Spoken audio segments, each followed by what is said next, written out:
Hello everyone, welcome back to my channel.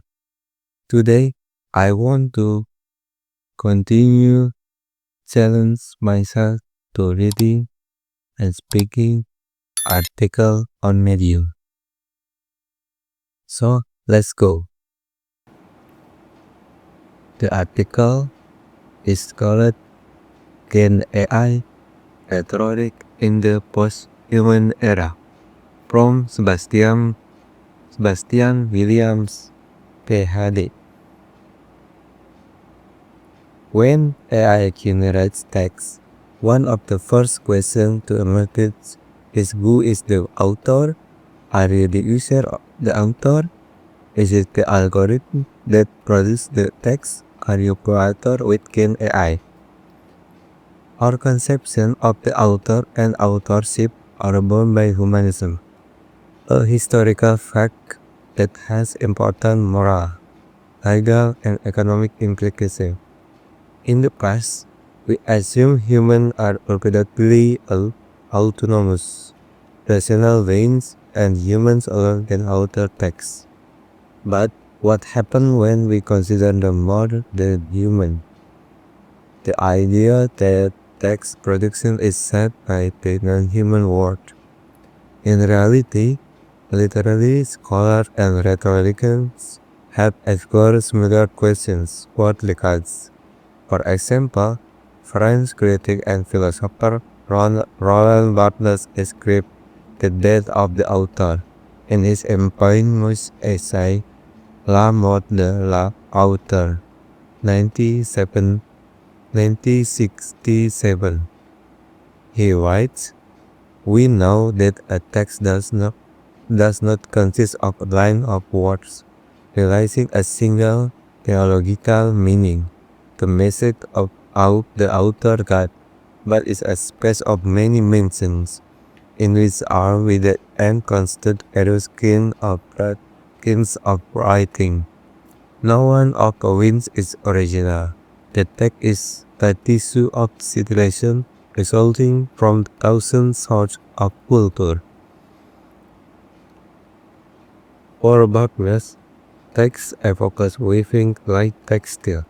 An author brings together a tissue of creation, and he, in a sense, treats the author as a person, as the subject who authors text. The very title of his essay is a reference to the death of Arthur, Le Morte d'Arthur, a famous Arthurian myth usually attributed to Thomas Malory. But we know Mallory was really collecting folk stories about Arthur and the myth creation of the English nation. As Mallory writes the death of Arthur, he defines his identity as an author, even his own national identity through the myth of Arthur, founder of the Britannians. Creating a version of himself even within the text. Take this example from the Tale of King Arthur, books 1.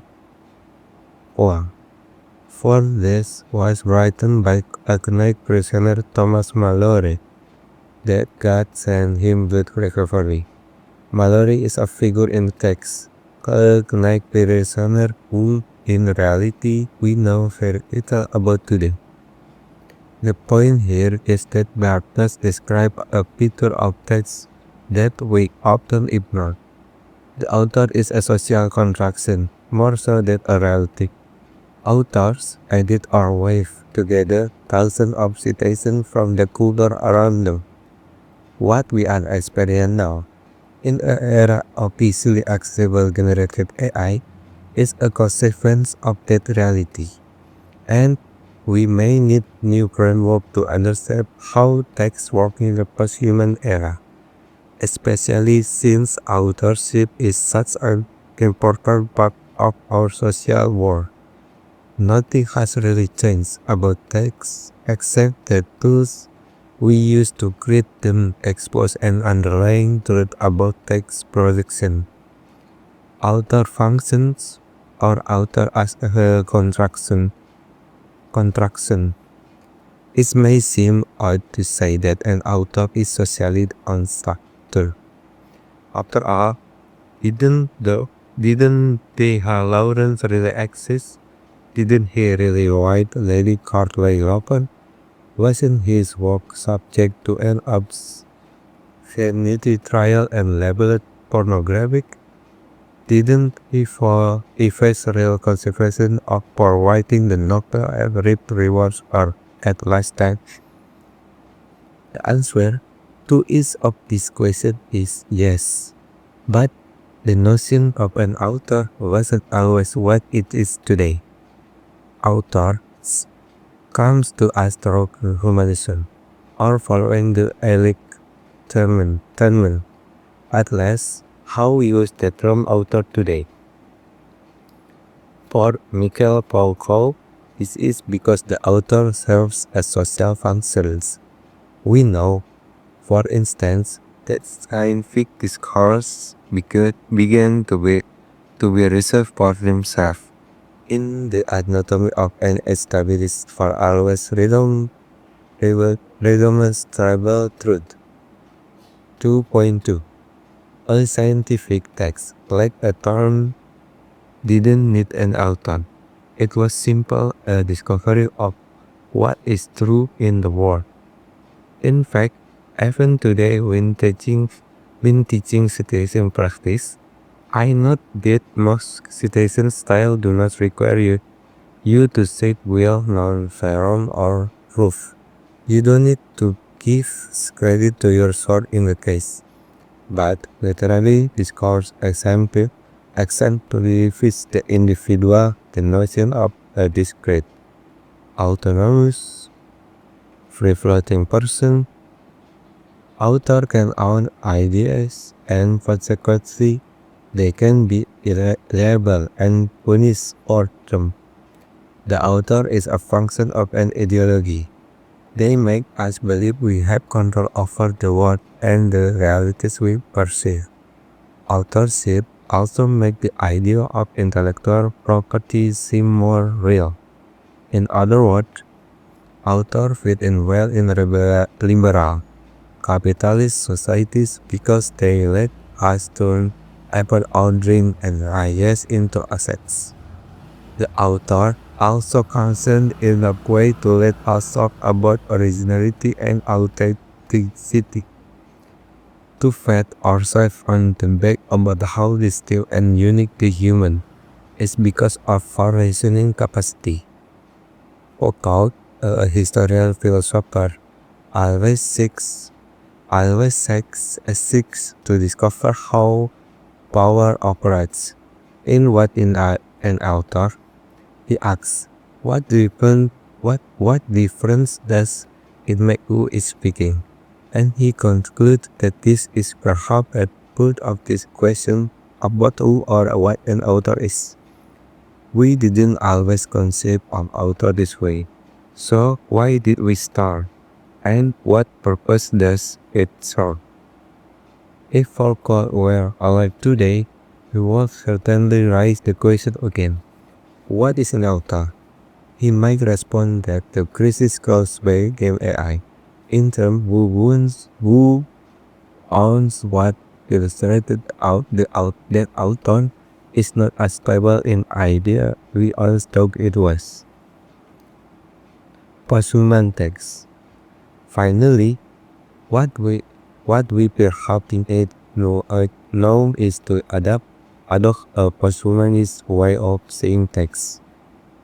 Posthumanism, in this sense, refers to a critique of humanism, a skeptical take on the idea that humans should always be at the center of moral, social, and political system, or at least at the top of the hierarchy. A posthuman view of text makes room for GenAI. Thomas Rickett is among contemporary rhetoricians to consider posthuman point of view. In his book Ambient Rhetoric, Rickett argues that we are situated in complex ecologies or ambient environment. One implicit in inseparable from the rhetorical interaction taking place.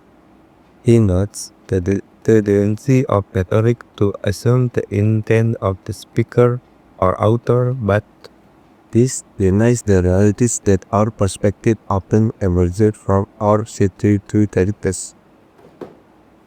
We may accidental argument. We pursue unconsciously talk body language and gestures, and we often tailor our argument to our environment. There are just a few examples that suggest we need an ambient rhetoric. Regret is not of course the suggestion as a perspective.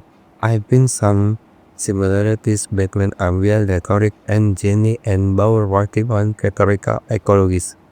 But regret ground is writing in broader questions about being and material existence, and he also examined ambient intelligence, environment permitted by sensor and AI, much like a smart home, for example.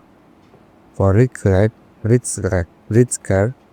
when we use AI or similar writing or speaking technologies, we are not passive recipients of any partial in human process, but for respondent who dwell collectively.